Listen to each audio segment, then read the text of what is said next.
Hello everyone, I welcome you all again on my YouTube channel legal judicium. इस videos में, इस playlist में हम बहुत इंपॉर्टेंट टेस्ट डिस्कस कर रहे हैं जो है दिल्ली एपीपी के रिगार्डिंग। जैसे मैंने आपसे वादा किया था, एक टेस्ट सीरीज जो मैं लॉन्च कर रहा हूँ, जो मैं चला रहा हूँ, जो मैं रन कर रहा हूँ, वो है दिल्ली एपीपी के रिगार्डिंग। तो हमने कॉन्स्टिट्यूशन का पहला टेस्ट डिस्कस करा। I hope you have watch the video. हमने उसमें 10 क्वेश्चंस डिस्कस कर रहे थे, 5 क्वेश्चंस पीवाईक्यूज में से और 5 क्वेश्चंस जो मैंने फ्रेम करे हैं। अब हम एक नेक्स्ट वो कॉन्स्टिट्यूशन की प्लेलिस्ट चलती रहेगी। जो ये प्लेलिस्ट है ये बीएनएसएस की है, भारतीय नागरिक सुरक्षा संहिता।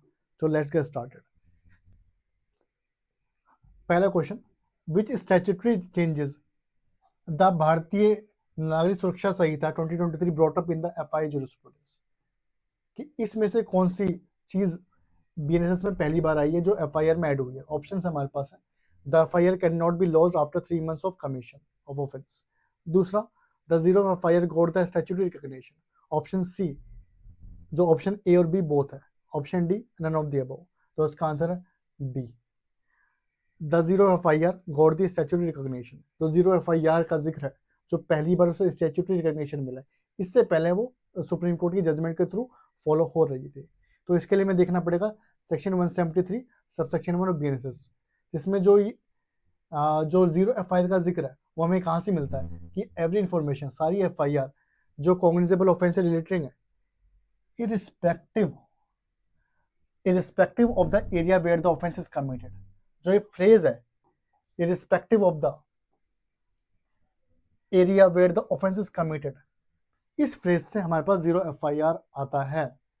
इस फेज से हमारे पास जीरो एफआईआर को स्टैट्यूटरी रिकॉग्निशन देखने को मिलती है कि जो कमीशन है कॉग्निजेबल ऑफेंस का वो कहीं भी हुआ हो, उसकी एफआईआर मैंडेटरी है रजिस्टर करना अपॉन द पुलिस ऑफिसर।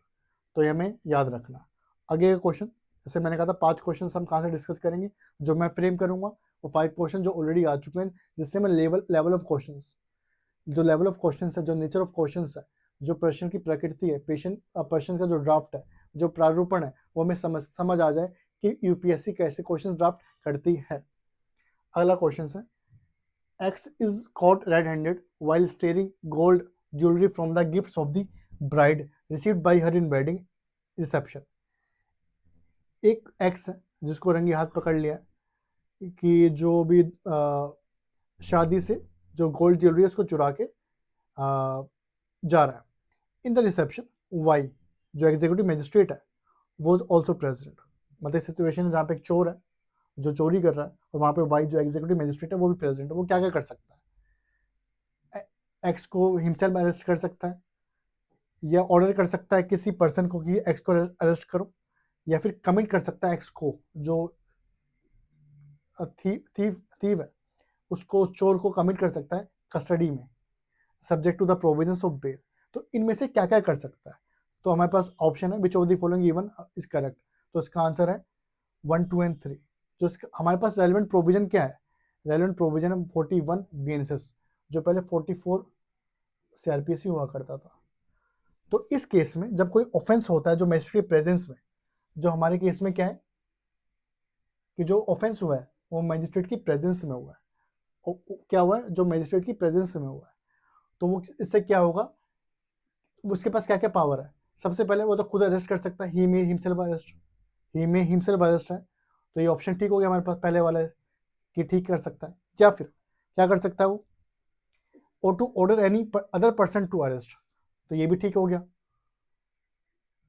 ये भी ठीक हो गया, और ये भी ठीक हो गया। अब देखते हैं क्या ये भी ऑप्शन 3 ठीक है एज पर सेक्शन 141। तीसरा ऑप्शन ये है, या फिर उसको order any person to arrest the offender और may commit the offender to custody. उसको कस्टडी में भी कमिट कर सकता है subject to the provision as to bail. तो ये सेक्शन जो क्वेश्चन आया था वो सेक्शन 41 बीएनएसएस में से डायरेक्टली आया था, जो पहले सेक्शन 44 सीआरपीसी हुआ था। तो हमें समझना पड़ेगा पेयर एक्ट कितनी इंपॉर्टेंट है। आगे, the Bharatiya Nagarik Suraksha Sanhita has been recognised the preliminary inquiry for which classes of offence under section 173, कि किस कैटेगरी ऑफ ऑफेंसेस के लिए जो प्रिलिमिनरी इंक्वायरी का एक स्टैट्यूटरी मैंडेट आया है। तो हमारे पास है commission of any non-cognizable offense which is made punishable for 3 years or more but less than 7 years, या attempt of any cognizable offense which is made punishable for 3 years or more but less than 7 years, या फिर commission of any cognizable offense which is made punishable for 3 years or more but less than 7 years, या फिर preparation of any cognizable offense which is made punishable for 3 years or more but less than 7 years. Answer is C. तो preliminary inquiry का जिक्र किस में है? जहां पे कोई ऐसा कॉग्निजेबल ऑफेंस है जो पनिशेबल है, किस लिए? 3 साल या ज्यादा पर 7 साल से कम। ये सेक्शन है 173 सबसेक्शन 3 का, जहां पे प्रीलिमिनरी इंक्वायरी की बात हो रखी है। और कॉग्निजेबल ऑफेंस होना चाहिए वो commission of cognizable offence which is made punishable for 3 years or more but less than 7 years। तो यहां से क्वेश्चन बनता है हमारा option C, commission of any cognizable offence which is made punishable for 3 years or more but less than 7 years। आगे बढ़ते हैं, अगला क्वेश्चन। एक ए है जो पुलिस ऑफिसर है, जो इन्वेस्टिगेशन कर रहा है, while investigating on a matter of house trespass. Questions को पढ़ना आना भी बहुत जरूरी है कि क्या इंपॉर्टेंट चीजें मिल रही है। तो एक पुलिस ऑफिसर है जो इन्वेस्टिगेशन कर रहा है किस मामले में? हाउस ट्रेसपास के मामले में। Locates a person who looks exactly same as the person in the video recording that was attached with the complaint on the basis of which FIR was registered. एक कंप्लेंट जो file हुई थी, complaint के साथ एक video recording भी दी गई थी पुलिस ऑफिसर को, जिसके बिहाफ पे एफआईआर दर्ज हुई थी। तो उस वीडियो में कि जैसा मिलता जुलता कोई और दूसरा शख्स है जो नजर आता है, तो वो क्या कर सकता है? तो उस अरेस्ट के रिगार्डिंग क्या करेगा पुलिस ऑफिसर? तो हमारे पास जो ऑफेंस है वो है हाउस ट्रेसपास, और रीजनेबल ग्राउंड भी है कि क्योंकि जो उसके जैसा दिखता हुआ शख्स है, तो वो ए जो पुलिस ऑफिसर क्या कर सकता है? वो एक्स को अरेस्ट कर सकता है without warrant if he is reason to believe, या फिर उसको अरेस्ट कर सकता है but requires an order from the magistrate and a warrant. तो हमें ऑप्शन देख के समझ आ रहा है कि पूरे क्वेश्चन का जो पूरा बेसिस है वो ये है कि हाउस ट्रेसपास वो कॉग्निजेबल है या नॉन कॉग्निजेबल है। तो ऑप्शन है हमारे पास, वो अरेस्ट कर सकता है, दूसरा कर तो सकता है पर पहले रिक्वेजिशन लेना पड़ेगा मजिस्ट्रेट से, कर तो सकता है पहले अरेस्ट, लेकिन पहले कंक्लूसिव प्रूफ पहले उसे प्रूफ करना होगा, या फिर X first needs to verify the authenticity of the video recording. जो कंप्लेंट के साथ जो वीडियो रिकॉर्डिंग फाइल गई है उसकी ऑथेंटिसिटी पहले उसे असेस करनी पड़ेगी पुलिस ऑफिसर को अरेस्ट करने से पहले। तो इन चारों में से हम पहले एलिमिनेशन मेथड लगाते हैं। ये ऑथेंटिसिटी देखना पुलिस ऑफिसर के जुरिडिक्शन में नहीं आता, ना ही कंक्लूसिव प्रूफ चेक करना पुलिस ऑफिसर के जुरिडिक्शन में आता है, अरेस्ट करना आता है। इन दोनों में से हमें देखना पड़ेगा। तो again the question has been based upon the sole question whether the house trespass as an offense is a cognizable or non cognizable। और वो cognizable होगा तो इसमें आ जाएगा, नॉन cognizable होगा तो इसमें आ जाएगा। तो हम देख लेते हैं, इसका आंसर है ए, कि वो अरेस्ट कर सकता है विदाउट वारंट। क्यों? क्योंकि सेक्शन 332 और 333 बीएनएस के अकॉर्डिंग ये जो हाउस ट्रेसपास है ये कॉग्निजेबल ऑफेंस है, तो वहां पे वो वारंट उसे विदाउट वारंट अरेस्ट कर सकता है। आगे बढ़ते हैं, एक क्वेश्चन है हमारे पास, offence of attempt to murder can be. जो अटेम्प्ट टू मर्डर है वो क्या क्वैश हो सकता है या कंपाउंड हो सकता है या दोनों हो सकता है? तो आंसर इज सिर्फ एक क्वैश हो सकता है, क्योंकि जो अटेम्प्ट टू मर्डर है वो कंपाउंडेबल नहीं है। तो हमें क्या समझ आया? जो कंपाउंडेबिलिटी और क्वैशिंग में फर्क है। जो ऑफेंस बेशक नॉन कंपाउंडेबल वो 482 में सीआरपीसी विच इज 528 बीएनएस उसमें वो क्वैश हो सकता है, अब उसकी एफआईआर क्वैश हो सकती है। हमारे पास अगला question, which of the following parties can file an application for pre bargaining before a court of law. BNS में कौन प्री बार्गेनिंग की एप्लीकेशन लगा सकता है? तो हमारे पास क्या क्या है? पब्लिक प्रोसिक्यूटर ये थोड़ी लगाता है, कंप्लेनेंट भी नहीं लगाता है, द पर्सन एक्यूज, तो पर्सन एक्यूज है वही एप्लीकेशन लगा सकता है with in a period of 30 days from the framing of charge. तो ये जो 30 days है ये आपको याद रखना है। वो कब लगा सकता है? फ्रेमिंग ऑफ चार्ज से 30 दिन के अंदर वो एप्लीकेशन लगा सकता है प्री बार्गेनिंग। तो आंसर इज 3 ओनली। इसके पास रेलेवेंट प्रोविजन हमारा सेक्शन 290 कह रहा है a person accuse of offence may file an application for pre bargaining within a period of 30 days from the date of framing of charge. तो ये important है, कौन सिर्फ प्री बार्गेनिंग एप्लीकेशन लगा सकता है? Accused only. अगला question है 7th, बहुत इंपॉर्टेंट क्वेश्चन, बहुत कंसेप्चुअल क्लैरिटी वाला question. An accuse of murder is in custody, एक कोई एक्यूज है जो कस्टडी में है, और एक्यूज किसके लिए, वो मर्डर के लिए। पुलिस कुड नॉट फॉरवर्ड चालान, जो पुलिस रिपोर्ट है, जो चार्जशीट है, वो 90 दिन तक, जब तक कस्टडी में रहा है, डिटेन में रहा है, तब तक चार्जशीट फाइल नहीं हुई है। पर 91st डेट पे क्या होता है, एक्यूज अपील अप्लाई करता है डिफॉल्ट बेल के लिए before the lunch hour of the court. कहने का मतलब ये अगर लंच आवर है तो इससे पहले एक्यूज ने डिफॉल्ट बेल के लिए अप्लाई कर दिया। अब तक हियरिंग कंप्लीट नहीं हुई है, पर यहाँ पे चार्जशीट फाइल हो गई है। तो सवाल ये, इस डिफॉल्ट बिल का क्या हुआ? Can the application for bail be rejected? Yes, no, partially yes, none of the above. Answer is no, कि उसकी रिजेक्ट नहीं होगी, क्योंकि deemed filing of default bail application का कंसेप्ट होता है। हम कब कहेंगे कि उसने अपनी एप्लीकेशन फाइल कर दी है? जब उसने एप्लीकेशन अपनी फाइल कर दी है। अपने कब कहेंगे उसने अपनी जो डिफॉल्ट बिल का राइट है उसको अवेल कर दिया है? जब उसने फाइल कर दिया एप्लीकेशन, जब उसने एप्लीकेशन फाइल कर दिया, irrespective of the case whether the application has been heard or not.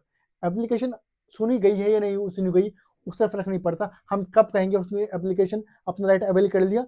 जब उसने एप्लीकेशन लगा ली। तो इस यहाँ पे जब उसने एप्लीकेशन लगा ली और यहाँ पे जब चार्जशीट फाइल नहीं हुई, तो हम कह नहीं सकते कि उसका डिफॉल्ट बिल का राइज खत्म हो गया, तो इस केस में उसकी बिल रिजेक्ट नहीं की जाएगी। आगे CBIPP 2025 का क्वेश्चन है, consider the following statements in respect of service of summons on a firm or other association of individuals under the BNSS। इससे पूछा गया कि सर्विस समन्स के बारे में कौन सा स्टेटमेंट ठीक है। Service can be affected by serving in on partner, किसी एसोसिएशन का पार्टनर है, अगर आपको समन सर्व करना है एसोसिएशन पे, तो उसके पार्टनर को समन सर्व कर दोगे, काम हो जाएगा। या option B, statement 2, it can be effected by a letter send to through registered post addressed to a partner. तो हम कब कहेंगे कि जो सर्विस ऑफ समन्स है वो किसी एसोसिएशन पे इफेक्टिव हो चुका है? तो दो स्टेटमेंट है, जब आप किसी पार्टनर को सर्व कर दो, या अगेन दूसरा पार्टनर को सर्व कर दो किसी रजिस्टर्ड पोस्ट से। तो इसका आंसर है बोथ 1 and 2। इसका जो रेलेवेंट प्रोविजन है वो है, रेलेवेंट प्रोविजन है सेक्शन 65। हम कब कहेंगे कि आप एसोसिएशन को आप सर्विस इफेक्टिव हो गया, या तो आप उसके by serving it on any partner, उस फर्म के एसोसिएशन किसी पार्टनर को सर्व कर दो, या फिर एक रजिस्टर्ड पोस्ट से उस पार्टनर को सर्विस सेंड कर दो। तो इस केस में हमारे दोनों ही सिचुएशन में service summons of service shall be effective. Question 9. In which of the following cases the Supreme Court suggested that the government of India to consider the introduction of a separate enactment in the nature of a bail act as to streamline the grant of bails? किस case में supreme court ने भारत सरकार को एक सुझाव दिया है कि बेल के रिगार्डिंग एक सेपरेट कानून लाया जाए? केस का नाम है सत्येंद्र कुमार अंट। बहुत इंपॉर्टेंट केस है। लास्ट क्वेश्चन हमारे सेशन का, पुलिस ऑफिसर, एक पुलिस ऑफिसर है जो इन्वेस्टिगेट कर रहा है कोई financial fraud. A police officer x while investigating in a financial fraud matter find that one of the suspect he has purchase a luxury याच। कोई एक लग्जरी याच है, जो एक्यूज है उसने क्या खरीदा है, जो फाइनेंशियल फ्रॉड मैटर में एक्यूज है, और वो क्या सस्पेक्ट पाया गया, एक लग्जरी याच को खरीदा है उसने। Which X believes the same is derived as a result of criminal activity. जो पुलिस ऑफिसर है वो बिलीव करता है जो कहाँ से आया है, वो जो याच है वो आया as a result of criminal activity से आया, and is about to flee to a foreign country. Immediately जो एक्यूज है वो भागने की कगार पे। अब ex immediately with the approval of the SP, जो पुलिस ऑफिसर है वो एसपी के अप्रूवल से अप्लाई करता है कोर्ट में, जो कोर्ट कॉन्ग्रेस ले सकती है सेक्शन 107 बीएनएसएस में से। तो एक क्वेश्चन कहाँ से है, 107 बीएनएसएस में से क्वेश्चन आया। तो पूछा गया कि कौन सा ऑप्शन ठीक है। कोर्ट क्या क्या कर सकती है? पहला, द कोर्ट में issue a notice calling upon such person show cause within 10 days as to why an order of attachment shall not be made. तो एक इशू कर सकते हैं एक्यूज्ड को कि आप आए 10 दिन में बताएं, कितने दिन में, 10 दिन में बताएं कि आपके खिलाफ अटैचमेंट ऑर्डर क्यों ना पास किया जाए। या फिर द कोर्ट में by an interim order pass ex parte direct attachment of the luxury yacht if it feels that a notice would defeat the object of attachment. तो directly ex parte order interim attachment कर सकती है, अगर लगता है कि जब तक मैं नोटिस भेजूंगा या भेजूंगी कोर्ट, जब तक कि ये हो सकता है ये इंडिया से भाग जाए। The court has to first decide whether the said property is a proceeds of crime. अब कोर्ट को डिसाइड पहले करना होगा कि प्रोसीड ऑफ क्राइम है या नहीं है। या फिर the court can not proceed without a notice as it is against the principles of natural justice, कि court in ex parte attachment नहीं कर सकती। तो इसमें से कौन सा ऑप्शन ठीक है? इसमें से ऑप्शन ठीक है बी, द कोर्ट में by an interim order pass ex parte direct attachment of the luxury yacht if it feels that the notice would defeat the objects of attachment. इसका हमारे पास रेलेवेंट प्रोविजन 107 जो बात करता है attachment, forfeiture और restoration property. तो ये newly added clause है, न्यूली एडेड क्लॉज है। इसमें जो हमारे सबसेक्शन 5 है वो बात करता है, जो सबसेक्शन 2 नोटिस कहता है कि आपको नोटिस देना होगा पहले। नोटिस वो जो सबसेक्शन 2 है यहाँ पे नोटिस देने की रिक्वायरमेंट है, उसके नोट स्टैंडिंग वो सब प्रोविजन होने के बाद बावजूद अगर लगता है कोर्ट को, if the court of the magistrate is of opinion that issuing notice under this subsection would defeat the object of attachment और seizure, the court of magistrate में by interim order passed ex parte direct the attachment.